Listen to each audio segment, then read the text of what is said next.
Muito bem. Então, vamos lá. Daniel, capítulo 11, verso 23, onde nós paramos ontem. A nossa pausa de ontem foi em Daniel 11, 23. Depois do concerto, nós já vemos aqui a introdução de Roma, Império Romano. Ele deve trabalhar enganosamente e subirá e se tornará forte com pouca gente. Muito bem, nós estamos vendo que aqui nós já temos uma referência clara a Roma. Roma se torna conhecida na história por se juntar a outras nações, fazer alianças com as nações para ganho político, e depois Roma, posteriormente, as absorvia para dentro do império, e elas se tornavam reinos vassalos. Durante o reinado de Tibério, que foi de 14 a 37, a Bíblia afirma que os romanos se aliariam aos judeus, e isso aconteceu. Por isso, nós vamos entender lá em João 19:15, quando eles diziam, não temos rei além de César. Eles estavam sendo hipócritas, eles odiavam os romanos, mas eles estavam usando aquilo ali como um atributo de parceria política, porque eles estavam querendo a crucifixão de Cristo. Aqui o ele, que fala aqui no verso 23, é Tibério nesse momento. E também todos os imperadores romanos, depois dele, usam dessa tática aqui semelhante. Trabalhar enganosamente. Eles renegavam as promessas que haviam feito ao longo da história, como a aliança que fizeram lá com os judeus, e depois os conquistaram a partir de 63. Também aqui diz que essa aliança era por esse tipo de estratagema. Eles utilizavam aquele povo menor em número, mais fraco economicamente, militarmente, e fazia com que esses seus aliados mais fracos realizassem muitas das conquistas por eles, pelo Império Romano. Então, eles usaram também a nação judaica, que era menor, mas no sentido religioso também das coisas, para ter controle sobre todo o sistema político religioso. Agora, Daniel 11, 24. Daniel capítulo 11, 24 diz assim, virá também caladamente aos lugares mais férteis da província, e fará o que nunca fizeram seus pais, nem os pais de seus pais. Repartirá entre eles a presa e os despojos, e os bens, e formará os seus projetos contra as fortalezas, mas por certo tempo. É um verso, vamos dizer assim, truncado, a narração em si do verso, a situação aqui que é descrita nesse verso. Vai para os lugares mais férteis, faz o que nem seus pais fizeram, nem os pais de seus pais, reparte a presa, os despojos. Quando você vai aqui para a descrição do King James em inglês, ele diz assim, ele entrará pacificamente, mesmo sobre os lugares mais gordos. Gordos aqui é férteis. Nós temos na tradução em português. Ele deve fazer o que os seus pais não fizeram, nem os pais de seus pais. Ele deve espalhar entre eles a presa e estragar. E também riquezas. Ele deve prever dispositivos. Aqui é projetos, na versão em português. E projetos quer dizer dispositivos. Ele ia planejar contra os fortes porões, ou seja, contra as fortalezas, mesmo por um tempo. Como é que nós podemos ver aqui o cumprimento desse verso, Daniel 11, 24? Ele, mais uma vez aqui, refere-se ao poder político de Roma, começando inicialmente com Tibério. Entrar pacificamente da mesma forma como Roma faz hoje. Daniel 8, 25. Pela paz, assim também é o sistema religioso, destrói a muitos. A maioria não tinha conhecimento daqueles reinos, pequenos reinos vassalos de Roma, dos verdadeiros planos de Roma, dos planos pré-concebidos de Roma para derrubar os próprios aliados. E Roma faz isso até hoje. Os movimentos políticos de Roma fazer com que ela ganhe os parceiros, os reinos, pela astúcia, e depois implemente a traição, que fala lá em Daniel 8, 25. Agora, o que são esses lugares mais gordos, ou os lugares mais férteis?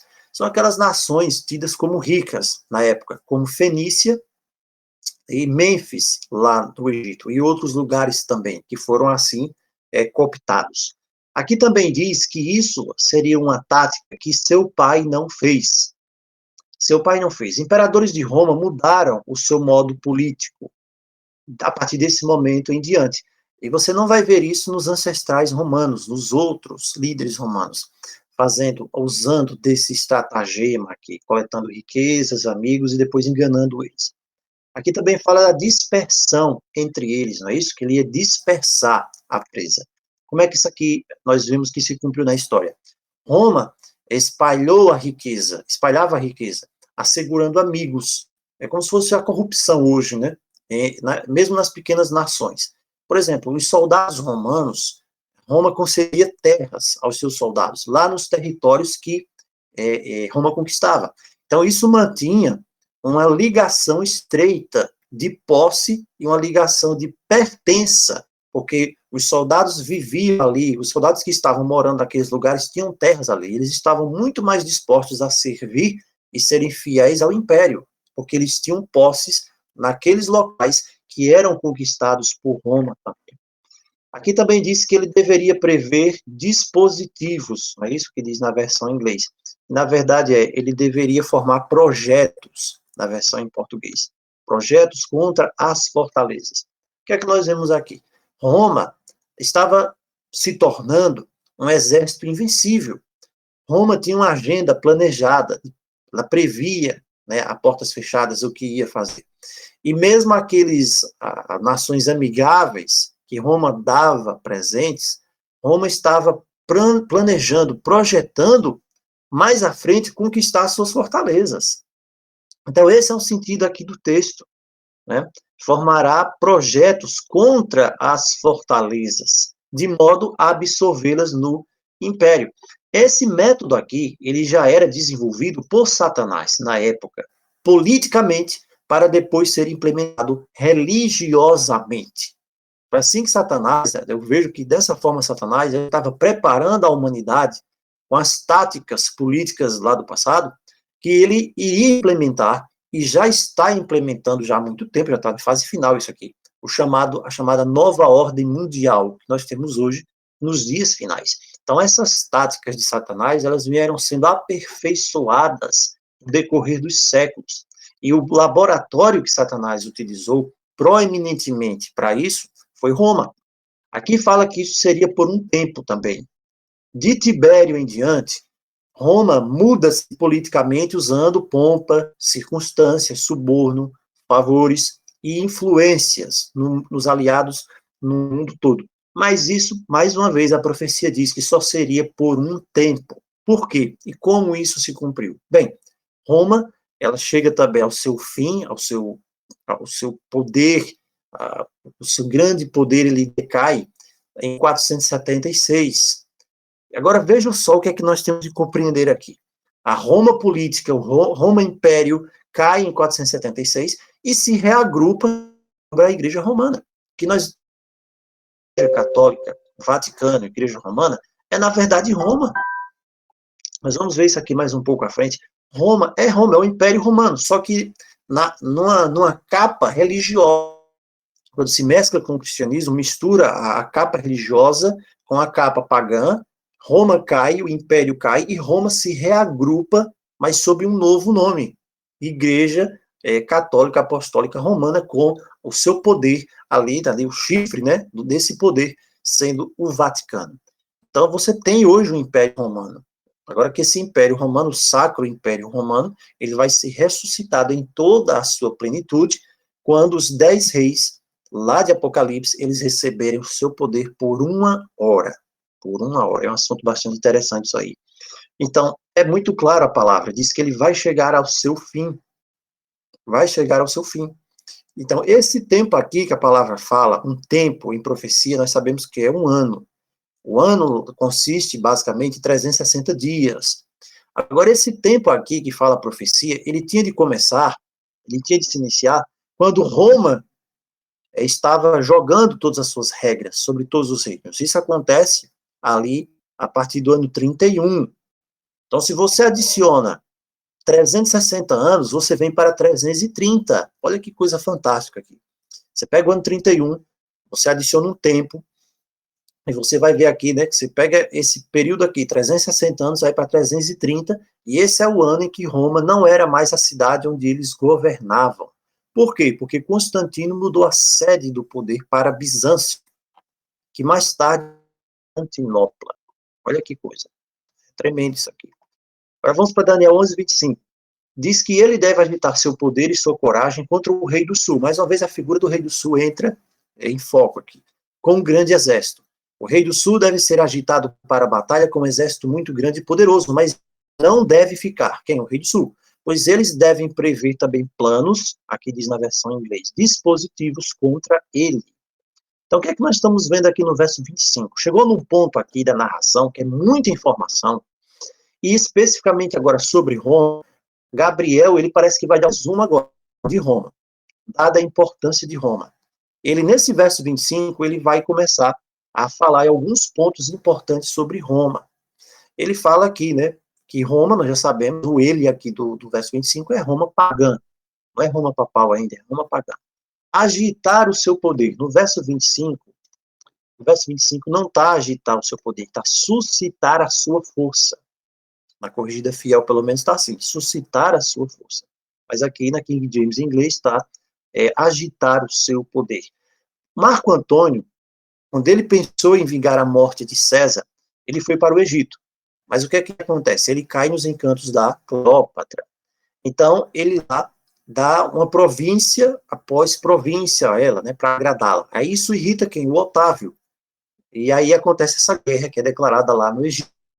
Alguns outros historiadores e comentaristas dizem que isso também tem relação com as cruzadas, entre muçulmanos e judeus lá, por 150 anos as cruzadas aconteceram. Então, pode ter um duplo cumprimento, uma dupla aplicação disso aqui, com relação ao Rei do Sul.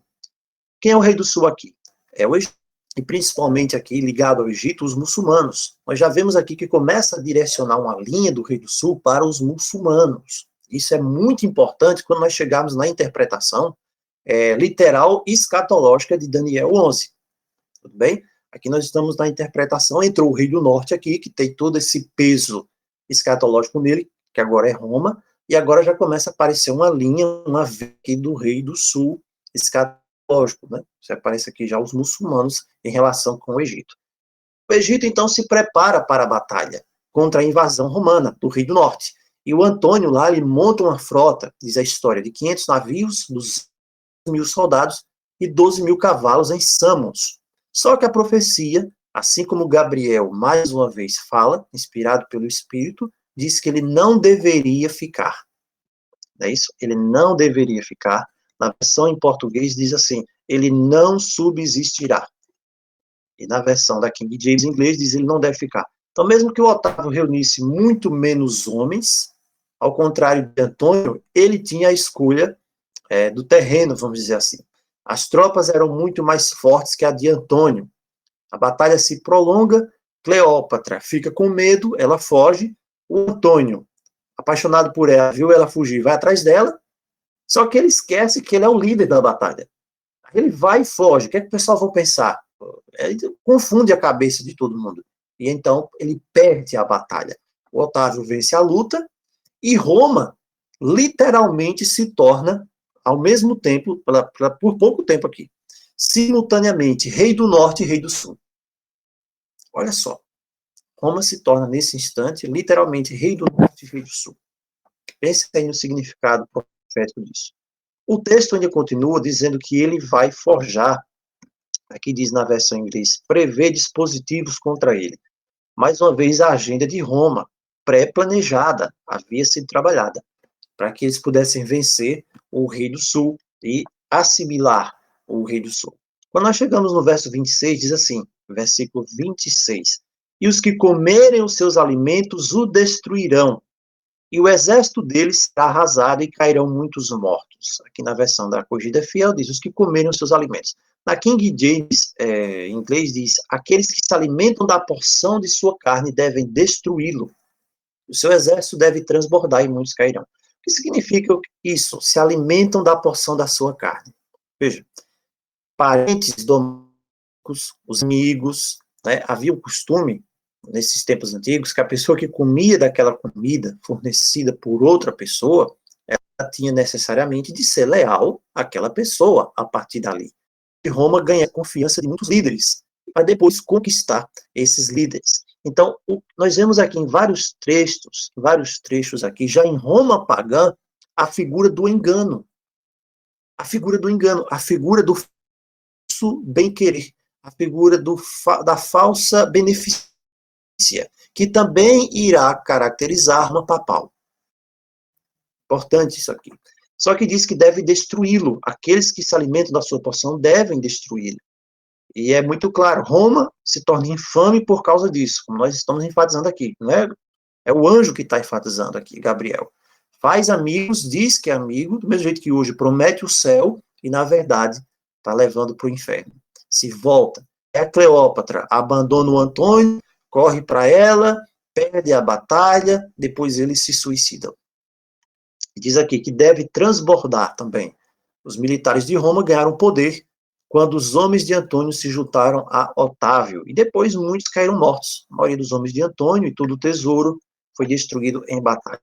Agora, Daniel 11, 27. Daniel 11, 27 diz assim: também esses dois reis, veja como fica claro aqui, que está falando de dois reis, terão o coração atento para fazerem o mal, e a uma mesma mesa falarão a mentira, mas isso não prosperará, porque ainda verá o fim no tempo determinado. Na versão em inglês, diz que os corações de dois reis terão um coração para o mal e falarão mentiras. É basicamente a mesma coisa. Não, ambos reis, esses dois reis, são Otávio e Antônio. Os dois reis são Otávio e Antônio. Eles estavam numa aliança no início. E devido à aliança lá do Antônio e Cleópatra, Roma e o Egito também podem ser vistos como ambos esses reis, né? Mas basicamente é o Otávio e o Antônio. E eles, como diz aqui, procuraram o mal, ou seja, ambos procuravam governar Roma. Mas devido à aliança de Antônio com Cleópatra, pode-se dizer que tanto Roma quanto o Egito buscaram o domínio universal e estavam falando mentiras. Por falando mentiras? Porque eles se reuniam para mentir sobre os seus planos de bem uns com os outros. Uns com os outros. Eles estavam ali, né, preocupados uns com os outros, mas para o mal. É isso que diz aqui a revelação da palavra. O final será no momento indicado. É isso que diz aqui Gabriel. Não importa o tamanho do plano, né, dos homens. Deus sempre está no controle. Quando ele determinar, o fim vai chegar. Não é verdade? Agora, Daniel 11, 28. Vamos avançar mais. 11, 28. Deve retornar à sua terra com grandes riquezas. Seu coração será contra o pacto sagrado. Chega uma parte aqui que nos interessa. O pacto sagrado. Ele deve fazer façanhas e retornar à sua própria terra. Então, ele volta para a sua própria terra. Ele leva seus despojos do Egito e volta para Roma. Não é isso, Otávio? E aqui diz que o coração dele é contra o pacto sagrado. Em um sentido amplo aqui, esse pacto aqui representa, né, Roma, é tudo que tem a ver com a mensagem do Evangelho, salvação, com a terra prometida. E nós vemos isso aqui ficando claro, né, lá em 66, aquela prévia lá, quando Roma invade a Judéia, toma lá a Galileia, Corazim, Betsaida, Cafarnaum. Então, em 66, ele já estabelece os seus estandartes ali, que é tipo hoje, né, da chamada abominação desoladora. Roma sempre vai ser a abominação desoladora, sempre. Depois vem o ano 70, quando Tito destrói Jerusalém e o templo. Então, tudo isso aqui é um atentado contra a aliança, contra um pacto, não estivesse sendo fiel a esse pacto. Então, Roma mistura cristianismo com paganismo, aí você tem lá, né, o Concílio Vaticano II, agora recente.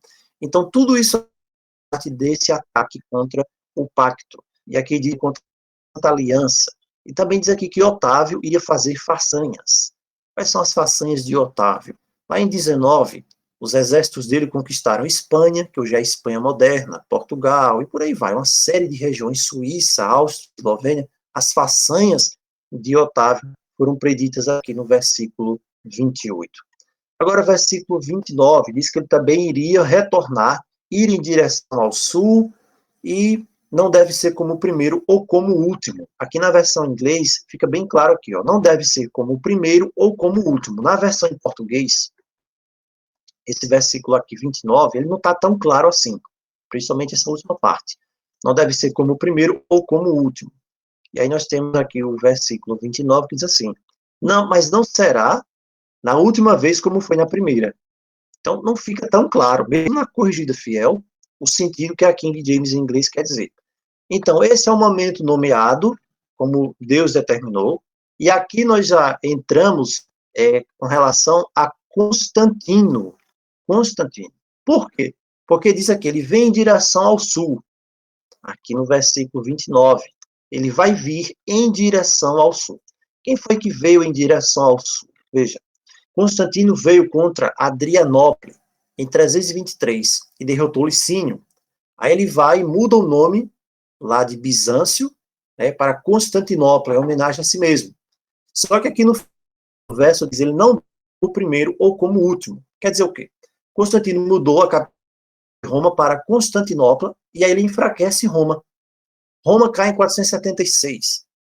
Aí nós entendemos, né, que diz que isso acontece, mas nunca foi tão forte quanto Roma era antes. Quem foi tão forte assim? Constantinopla. Essa mudança aqui, antes da mudança.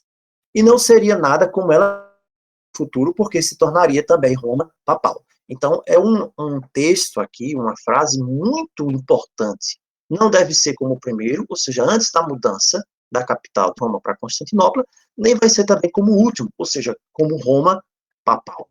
Não teria o mesmo poder. Agora, verso 30, fala dos navios de Quitim.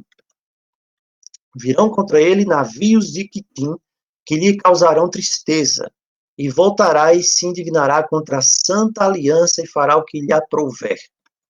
Fala sobre a santa aliança, a aliança sagrada. Quem são os navios de Quitim? Foram os bárbaros, que vieram lá das costas do Mediterrâneo, que ajudaram a quebrar o Império Romano. Os vândalos, lá sobre Genzerico. Esses aqui ficaram gravados na história, né? Tiveram grandes batalhas e vitórias contra o Império Romano com as forças navais. O Genzerico liderando os vândalos, lá na Espanha e em várias outras partes.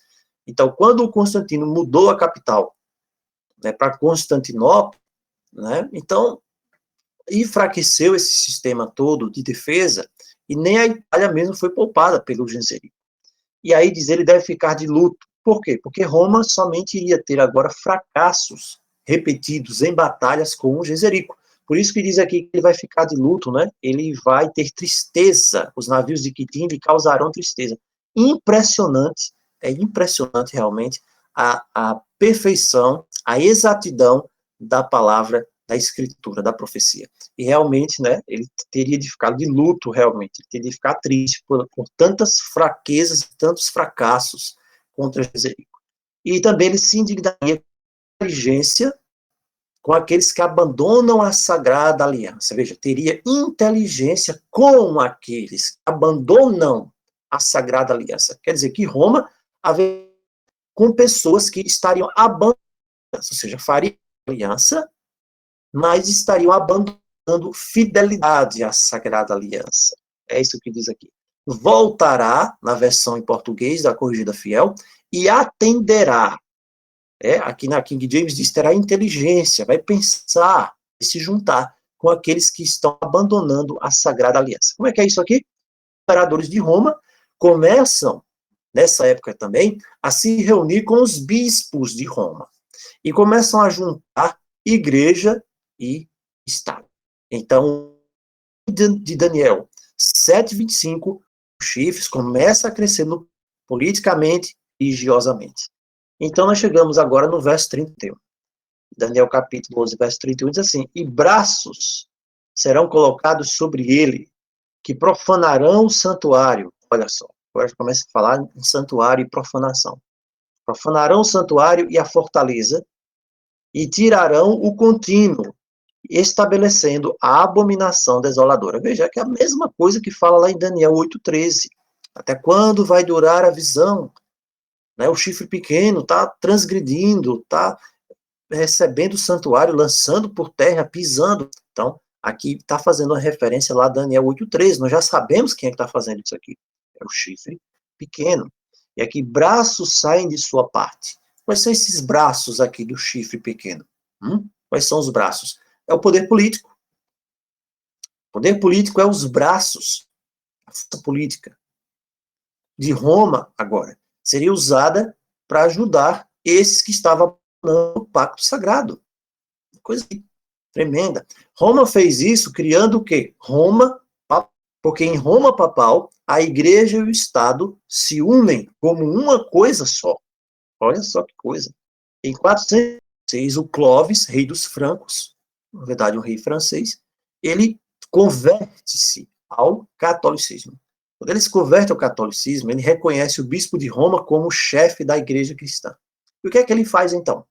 Aí ele começa a utilizar o título blasfêmio para o bispo de Roma de vigário de Deus na terra, ou vicarius filii Dei do Papa. E ele, a palavra de falar grandes coisas, Daniel 7:25. Então o Clóvis, o que ele faz então, Clóvis? Diz, olha, vou colocar meus exércitos à disposição do Papa. Clóvis então coloca os exércitos à disposição do Papa. A união do poder civil. Aqui diz que saem poluir o santuário, tirarão o diário.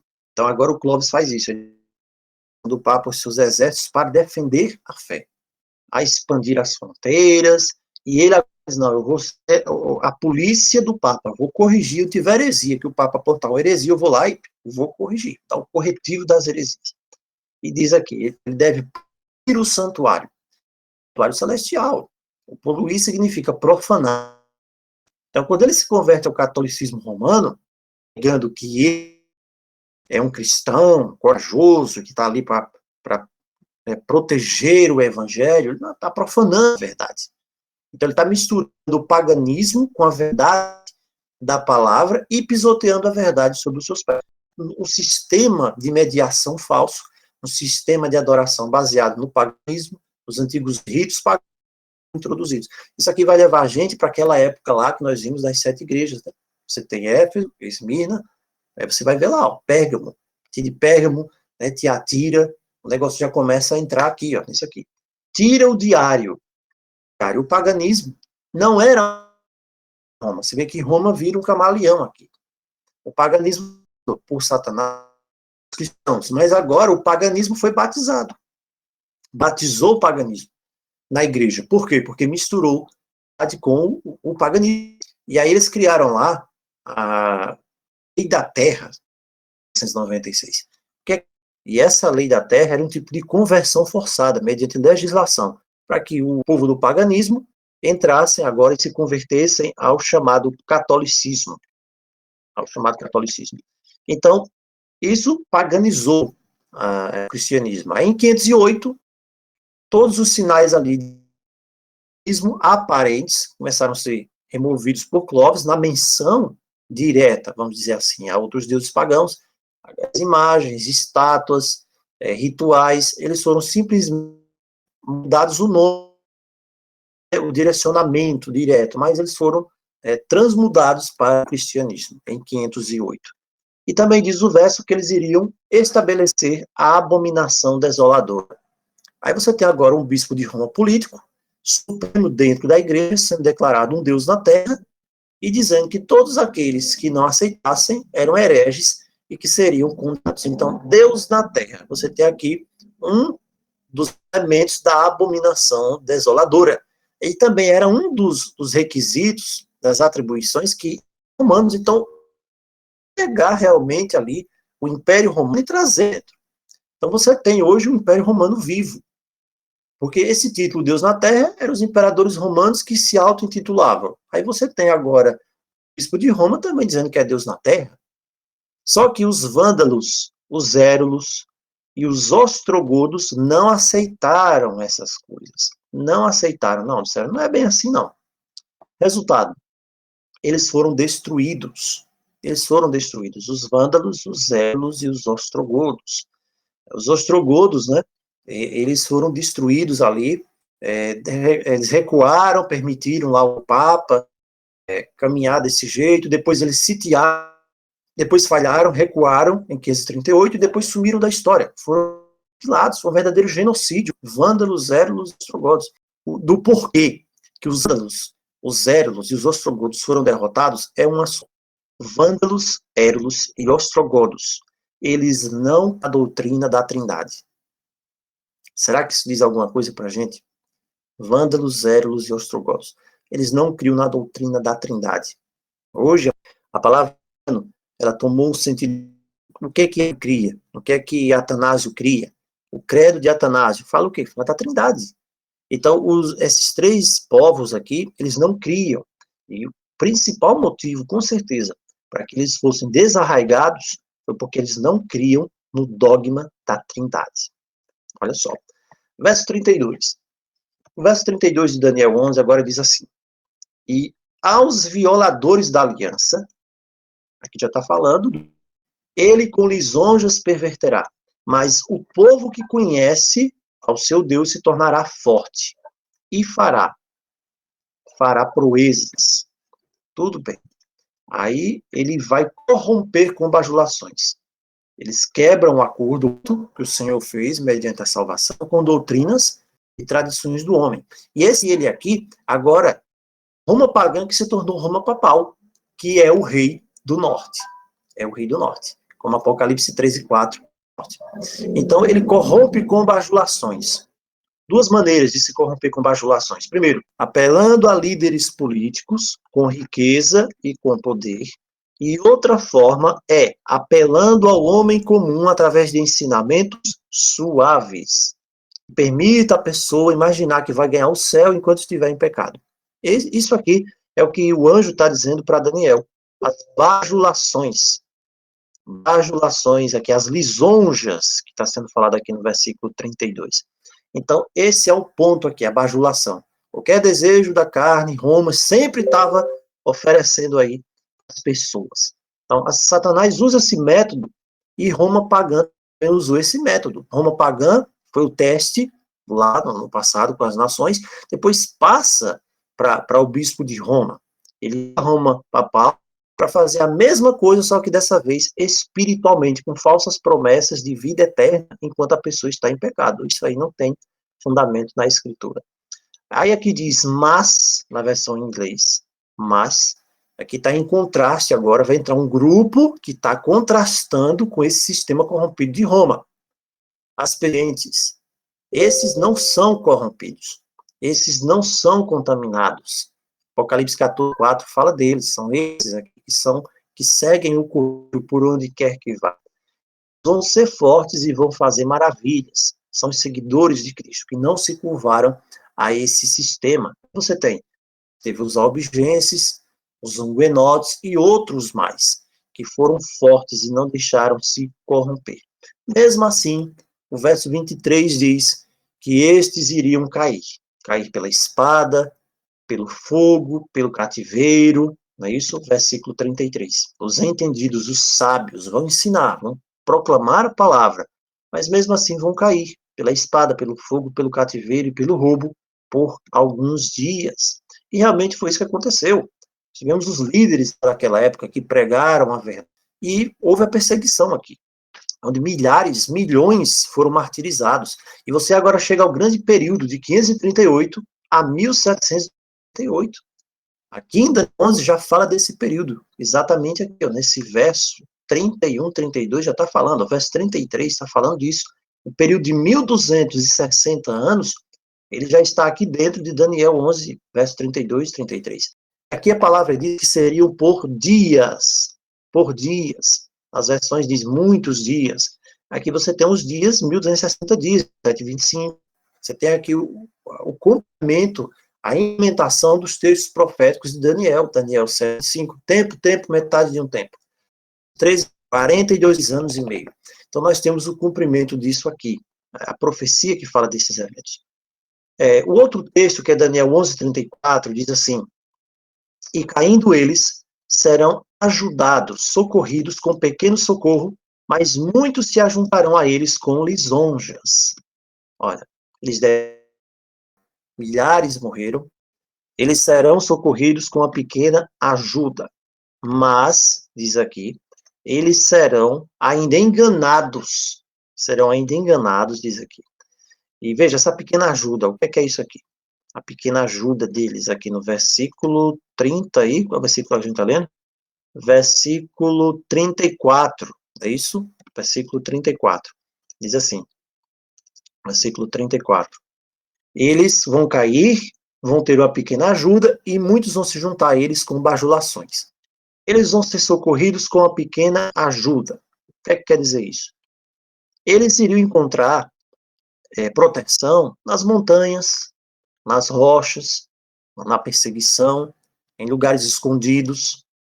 e livres ali, longe do poder perseguidor. Também muitos iriam se apegar a eles com bajulações. O que aconteceu? Muitos, naquela época, que faziam parte lá do sistema que já existia na época, se juntaram às igrejas com o Estado, como Roma fez também, contra até mesmo a missão protestante. Isso lá nas bajulação, muita busca de apoio político, o que levou muitos lá da Europa a fugir da América, para o chamado Novo Mundo também. Só que esses dias foram encurtados, como diz Mateus 24, 22. Também a primeira aplicação é para isso, porque senão ninguém seria salvo. Então, nesse período aqui da reforma, esse período de bajulações, muitos foram convencidos a entrar numa contra-reforma, e gerou-se um ódio ali, houve pressão, acabou favorecendo a encurtar, a dar esse pouco de descanso para os servos de Deus durante esse período de 1260 anos de perseguição que chegou ao fim em 1798. E o verso 35 diz assim ainda: e alguns dos sábios cairão para serem provados, purificados e embranquecidos até o fim do tempo, porque ainda isso vai ser para o tempo determinado. Versículo 35. Eles vão cair, é isso? São os mártires, para expurgá-los e torná-los brancos. Como assim? Era fortalecida. E muitos que eram descrentes entravam também na fé. Muitos que eram fracos deixavam a igreja. Eles iam embora, porque não tinham fé, para ficar em obediência. Então, sempre que a perseguição acabava, enchia de fracos na fé. Aí vinham os hipócritas, os apóstatas, e entravam porque estava tudo bem. Quando a perseguição, a grande mandava e só ficavam os fortes ali. Só que isso aqui é uma profecia que foi o tempo do fim. Você vê 8, o tempo das perseguições terminaram. O tempo das perseguições chegaram ao fim. Então, quando nós chegamos agora no verso 36, para nós finalizarmos, nós vemos que o rei deve fazer de acordo com a sua vontade. Este rei aqui vai fazer de acordo, vai se levantar, vai se engrandecer sobre todo Deus. E contra o Deus dos deuses falará coisas espantosas. E será próspero, até que a ira se complete, porque aquilo que está determinado será feito. A todo tempo, Gabriel dá a entender aqui para Daniel o seguinte: olha, tudo isso está na mão de Deus. Tudo isso não passa, nem diminui, nem acontece nada que não esteja previamente determinado por Deus. Até que o que está determinado por quem? Por Deus, aconteça. Isso é o que diz o verso 36. Esse rei aqui é o rei do norte. Pessoal, ele é o papado. Ele é o rei do norte. Nós vimos que houve uma transição aqui até chegar no último rei do norte, que é o papado. Como Daniel já fez, né, falando sobre Roma pagã, ele também vai esboçar algumas coisas aqui. Você vê desse verso 30 a 35, que ele fala dessa ascensão da Roma papal ao poder. E agora, do verso 36 ao 39, ele está dando destaques. Quando ele diz, vai fazer de acordo com a vontade. Você vê que o chifre pequeno, ele é quem governava os reis e as rainhas da Europa, para agradar, para fazer o que ele queria. Diz aqui, ele vai se exaltar, colocou acima de todos os governos da terra. Todos os líderes tinham de fazer o que ele queria, senão era destruído. Por exemplo, do Henrique, que ele, por algum motivo, tem ido lá com o Papa, e ele teve de ficar descalço na neve. Né? Ficou descalço na neve, usando só uma camisa assim, por 3 dias, implorando o Papa, para o Papa cancelar a excomunhão dele, porque ele foi excomungado pelo Papa. Então imagina só o que é isso. O rei, o Henrique IV, o rei da Alemanha, né? Isso foi em 1077. Em 1077, ele ficou 3 dias na neve, praticamente pelado, passando frio, implorando para o Papa ele cancelar a excomunhão dele. Imagina só que coisa. Será que as nações hoje não estão assim também? Né? Será que as coisas não, será que hoje não se busca também esse tipo de aprovação, de, vamos dizer assim, de bênção, não é isso? Aqui o texto também diz que ele haveria de se ampliar, se exaltar acima de qualquer Deus, não é isso? Ele iria se engrandecer sobre todo Deus. Como é que é isso aqui? Vamos lá. Senhor, o Papa, não é isso? Isso aqui é só uma das dezenas de declarações do Vaticano dizendo que é um Deus na Terra. Então, você vê isso naquela época, e hoje também a igreja amplia os papas acima até do Pai, do Eterno. Ia falar coisas maravilhosas contra o Deus dos deuses. O que é isso aqui? Blasfêmia. É a blasfêmia que é o principal produto. Quando se afirma ser um Deus na Terra, é blasfêmia. João 10:33. Outro, a não ser Cristo, perdoar pecado, é outra blasfêmia. Marcos 2:7. Então, removo Cristo do trono e coloco ele dentro da Eucaristia. É outra blasfêmia. Atos 17:20. Não há templos feitos por mãos humanas. E interessante é que tudo isso a palavra diz que iria prosperar. Ia fazer que o mundo inteiro se maravilhasse, seguindo a besta. Apocalipse 13. Todos os líderes circunstanciais, né? A mesa de Roma do passado. Chegava, trazia, conquistava e depois destruía. E aí começa a introduzir as falsas doutrinas. Sábado pagão, a doutrina do teísmo. Não é isso? E olha só, teve há uns dias atrás aí lá numa Câmara, lá no Reino Unido, teve lá um parlamentar que ele disse o seguinte, né? Se você pegasse todo o ouro de todas as minas de ouro do mundo ao longo de toda a história, você nunca alcançaria a riqueza que existe no Vaticano. Você já parou para pensar nisso? E a pergunta é, quem é que manda no mundo? Quem que realmente manda no mundo? Então, aqui diz a palavra, até que a indignação seja realizada, até que o tempo é doutrina pagã, mais de 80% dessa doutrina pagã. Então, essas doutrinas aqui, elas fazem isso, espalham, perseguem o povo de Deus. Isso vai acontecer até que Cristo retorne, até o fim. É isso porque o Criador permite que essas coisas aconteçam. Então, pessoal, nós paramos por aqui. Paramos hoje no verso 37. O próximo será o verso 37. Tudo bem? Eu acho que o assunto ficou um pouco mais interessante para os nossos dias, quando nós começamos a falar sobre o novo rei do norte, vamos dizer assim, e sobre esses eventos aqui que já entram com um aspecto já mais religioso, mais espiritual, vamos dizer assim, coisas que nós já temos uma compreensão clara. Então, mais uma vez, qual é a lição que nós tiramos disso aqui tudo? Existe uma mão que está ao leme. Existe uma mão que está ao leme. Nada acontece sem que ele permita. Nada acontece sem que esteja de acordo com o seu querer, porque ele determina. Ele é quem manda. Ele é quem faz. Ele tem as chaves, como diz a palavra, da morte e do inferno. Ele abre e ninguém fecha, ele fecha e ninguém abre. E eu e você, nós podemos louvar e glorificar, porque ele é o Rei dos Reis e o Senhor dos Senhores. Que isso é coração de alegria e de felicidade. Nossa fé cresça nessa verdade, nessa certeza, em nome de Jesus. Amém.